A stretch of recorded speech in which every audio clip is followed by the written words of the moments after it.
Okay, so today we're going to talk about something really exciting. I've been thinking about what I want to talk about. I know I want to talk about goals and blah, blah, blah, because the new year's coming. We're all going to have new goals, or we're going to be working towards the same goals as this year, which is great. But anyways, I want to talk about establishing goals and then the best way to make those goals happen, I guess. Okay, so I got some notes and we're going to go through it. So as far as just establishing your goals, like you sit down and you figure out, what do I want my goal to be? You know, and I'm just going to use a random example. So some people will say, I want to lose 20 pounds. January 1st, I'm starting, I want to lose 20 pounds. Okay, that's great. But that is an outcome goal, because that is not telling you, okay, what needs to happen for you to lose 20 pounds, right? So you're kind of setting yourself up for failure already right there. Or if you say, I want to make it a goal to go to the gym 3 or 4 times a week. You know what I mean? Like, great, that's an outcome goal, but we need to kind of like make it smaller than that. You know, the goal is too big and broad, because what your goal needs to be, that's great. That's the end goal, right? That's the outcome. But you need to have the goals in place in your head, that what you're going to do to get to that goal. So let's use the 20-pound goal. I want to lose 20 pounds. Great, that's a great outcome goal. Now let's think about some process goals. So process goals are going to be, what do you need to do to get you there? Okay, so I'm going to limit the amount of days I eat out. I'm going to pack my lunch for work. I'm going to limit the amount of alcohol I'm drinking. I'm going to limit the amount of processed foods I'm eating. I'm going to start tracking my calories 3 or 4 days a week. I'm going to start getting more steps. I want to, those are the real goals, because those goals are what's going to get you to the 20 pounds. I want to lose 20 pounds isn't necessarily like the goal. The goal is changing your lifestyle so that way you can lose the 20 pounds and maintain it. Obviously, that's the end goal. So that's where I think a lot of people mess up whenever they establish New Year's goals, is that they make them too broad and they're not specific enough, and they're outcome focused when they need to be process focused. So that's step number 1. Whatever your big goal is, I want you to establish that, but then I want you to think about the process goals. What's it going to take to get to that goal? And those are your actual goals, okay? Or habits, I guess we should call them. Because the next thing that we're going to talk about is those process goals, or those habits that you need to put in place to get to your end goal.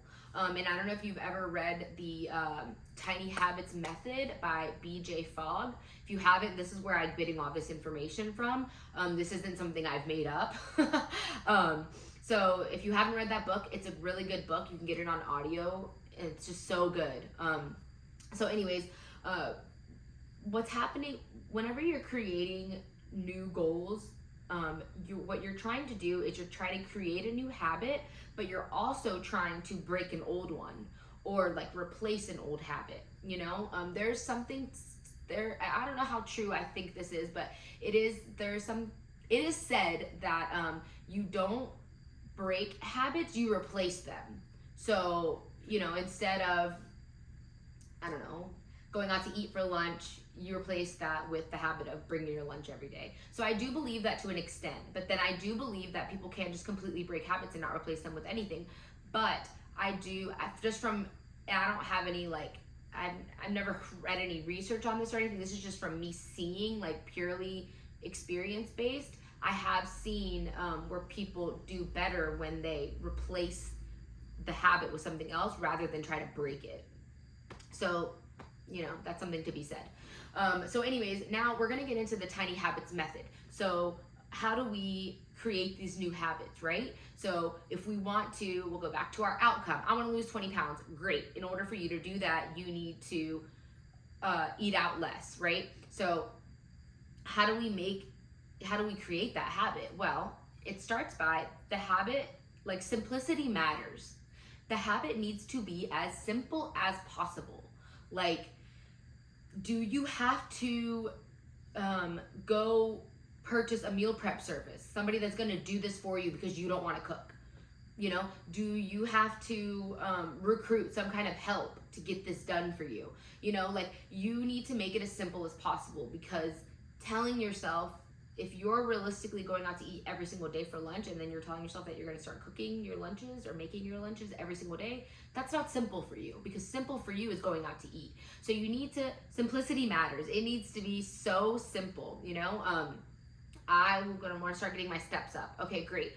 I'm going to go for a 5-minute walk every day. 5 minutes.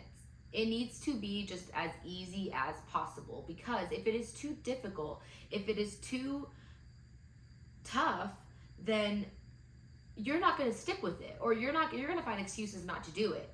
And that is why it's so important not to just like jump in all or nothing and try to change everything, because it's not simple enough. You can't go from nothing to no processed foods, no sugars, no sweets, 4 times a week workout program. I'm gonna do cardio every single day. I'm gonna, like, that's not, it's too difficult. It's too much. It needs to be as simple as possible, the easiest way for you to get this stuff done, okay? So simplicity matters. And then also, you need to remember that your emotions create habits. So this is something that I pulled from the book, but it says the speed of habit formation is directly related to the immediacy and intensity of the emotions you feel after, right? So the speed of you changing a habit is directly related to the speed and the intensity of the emotion that you feel after doing that. So that's why working out is so addicting, because whenever you work out, the speed and the intensity of feeling good is literally immediate, like from the first set, you know, like you immediately, most of the time, you immediately feel good, and you immediately feel a good emotion associated with that. So that is why so many people can stick to a workout program but cannot stick to a diet or a nutrition program, because the nutrition aspect, the taste of the food, and doesn't make them feel good like exercise makes you feel good. It's immediate, right? So that is why it's so important to fake it until you actually feel the emotion. So if you're deciding to, back to that outcome, I want to lose 20 pounds, how are you going to get there? Okay, I need to have a piece of fruit every single day, or a piece of vegetable every day, whatever. After you do that, you need to celebrate that shit. Like, you need to jump up and down. This is amazing. I did that. Yes. And pretend to be happy, even if you're not happy about it, because your brain will think that you're happy. So you need to even if it's not real in the beginning, but you need to make that, like, you need to celebrate every time you have a fruit or a vegetable. Like, yes, I did that. Good for me. I'm successful today. No matter what happens for the rest of the day, I'm successful because I did that. You need to hype up that moment, because your emotions are directly related to the habits that you choose to do, okay? And that's literally why people don't stick to things that they find miserable. So back to exercise. If somebody doesn't find a certain form of exercise, like if I don't find HIIT enjoyable any way, shape, or form. Like, it doesn't make me feel good afterwards.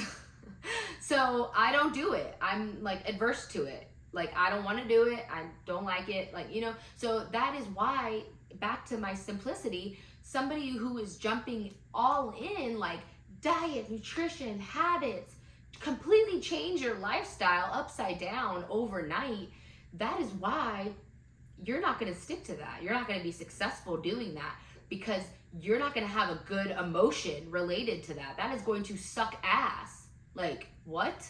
So no, you're not going to be successful doing that, because simplicity matters, and the emotions directly related to what you're doing matters. And that's what creates the habit. If you can form a good emotion around a situation, your brain and your body is going to want to do that again. Your body's going to want to feel that good emotion, you know? So, okay.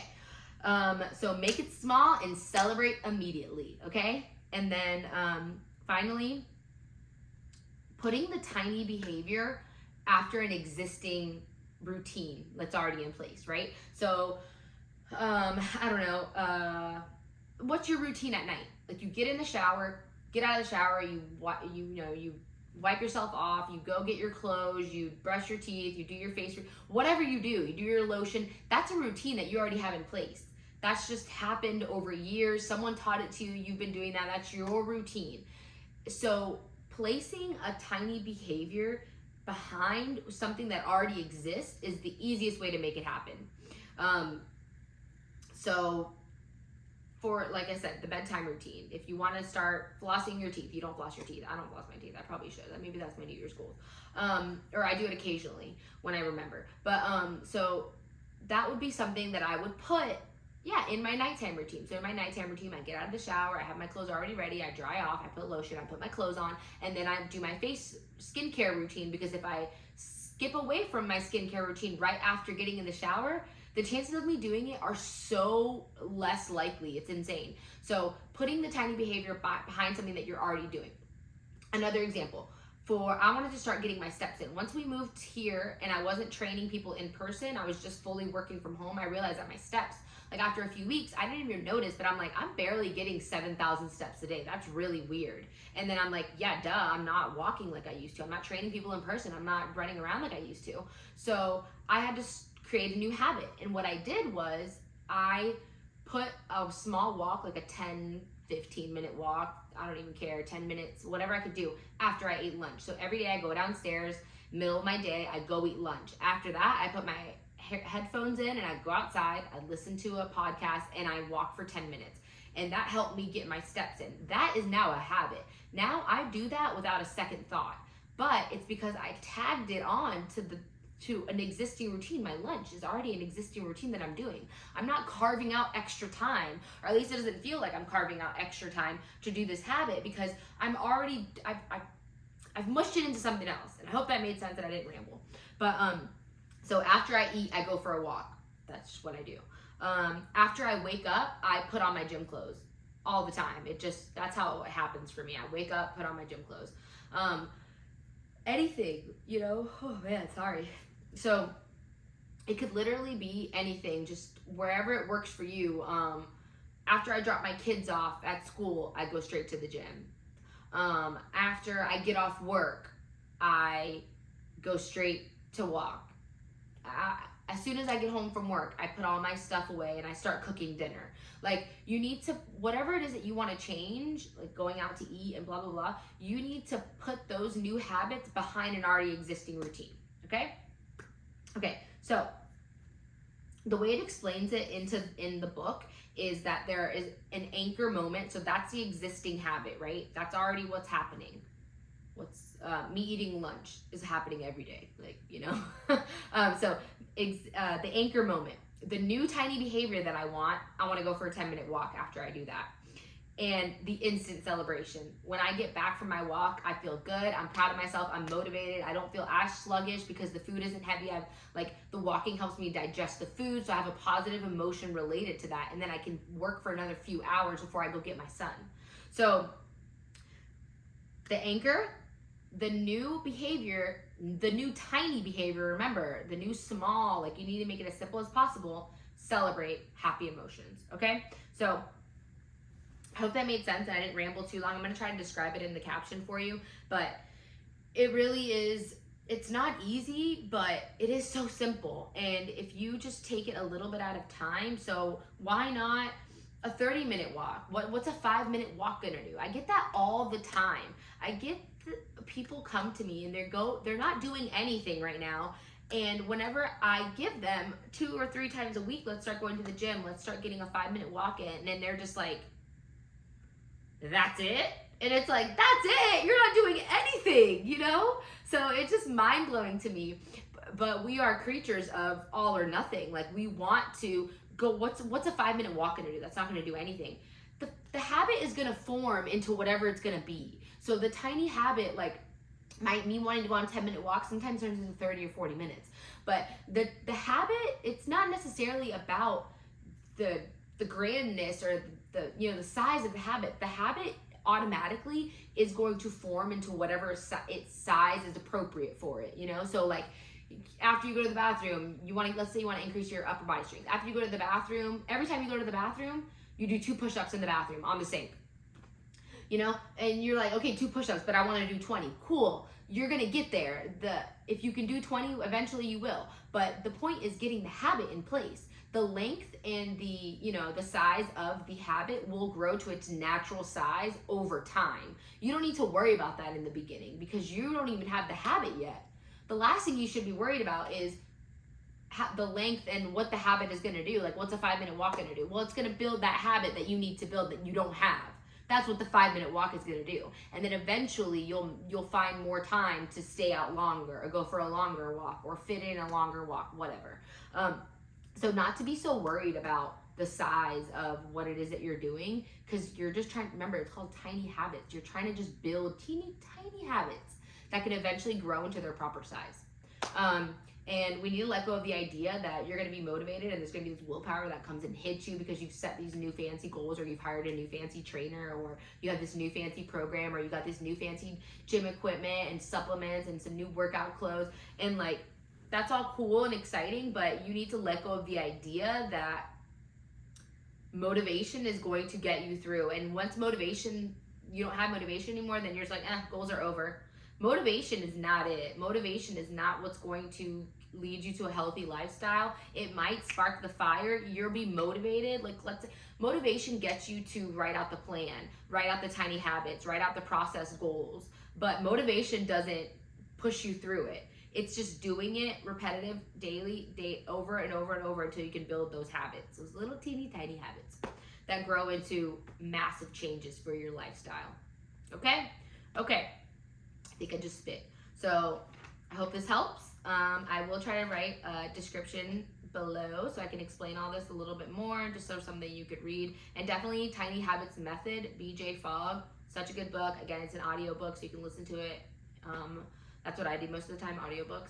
But yeah, if you want to know anything, if you have some goals that you want to work on for the new year, you don't know how to get them started, comment below. I can make a video out of it, or I can just reply back if it doesn't require an entire video. And yeah, ciao.